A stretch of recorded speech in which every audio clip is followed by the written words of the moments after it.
Confirm కాకుండా ఎలా చెప్తావు శాలేమన్నా అంటున్నా. కన్ఫామ్ కాకుండా చెప్పేది నిద్రమోహండా. నీ కళ్ళు ఇంకా కనపడట్లేదా? గుండెల మీద బూట్ కాల్తో తన్నిన గుర్తుందిరా. 100 ఆధారాలు ఎందుకురా నీకు? నా సహోదరుణ్ణి, నా సహదాసుణ్ణి, నా తోడి సైనికుణ్ణి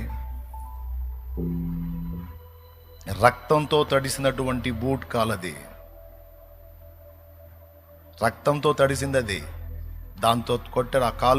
ఆ కాలు ఇక్కడ దన్నారు. ఆ గుర్తు అట్లనే ఉంది.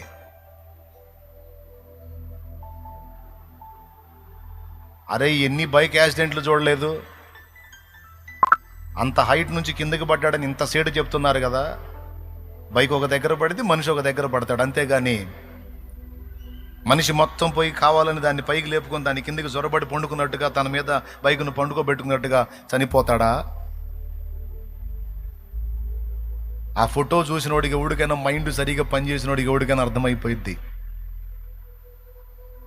అక్కడున్న 4 ముఖాలు కలిగినటువంటి చెక్కతో ముక్కలు ముక్కలు అయిపోయి ఉన్నాయి. అక్కడ చెక్కలు, దాని మీద బ్లడ్ ఉంది, వాటితో కొట్టారు అనేది అర్థమవుతుంది అక్కడ క్లియర్గా.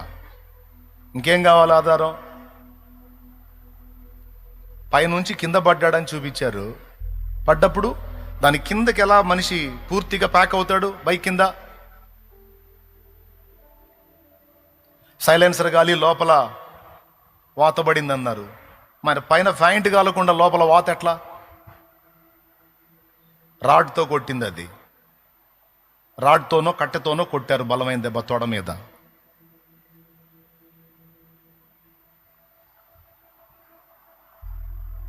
ముందే దాడి చేశారు. టోల్గేట్ దగ్గర హెడ్ లైట్ పగిలిపోయి ఉంది. సిగ్నల్ లైట్లు 2 పనిచేయట్లా. అవతల లైట్ కూడా లేదు, ఒక్క లైట్, యువతల పక్క ఉన్న లైట్ ఒక్కటే వెలుగుతూ ఉంది. పోలీసు వాళ్ళు చూపించిన సీసీ ఫుటేజ్లో బైకు పైనుంచి కిందికి దిగిపోతున్నట్టు దువ్వలేసినట్టు చూపించారు. దానికి హెడ్ లైట్ పగిలిపోయింది. ఈ బైకు కిందకి దిగేటప్పుడు లైట్ ఫోక్స్ కనపడుతుంది. ఎట్లొచ్చింది? అక్కడ పగిలిపోయిన హెడ్ లైట్ ఇక్కడ సృష్టించబడిందా? అప్పుడప్పుడు బుట్టి వెలిగి కిందకి దిగి దారి చూపించిందా? ఇదిగో దువ్వలేసింది, నేను ఇట్ట పడ్డానని.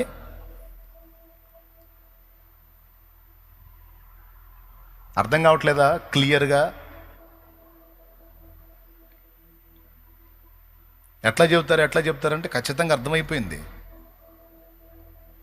ఇంకా బోల్డ్ అన్ని ఉన్నాయి.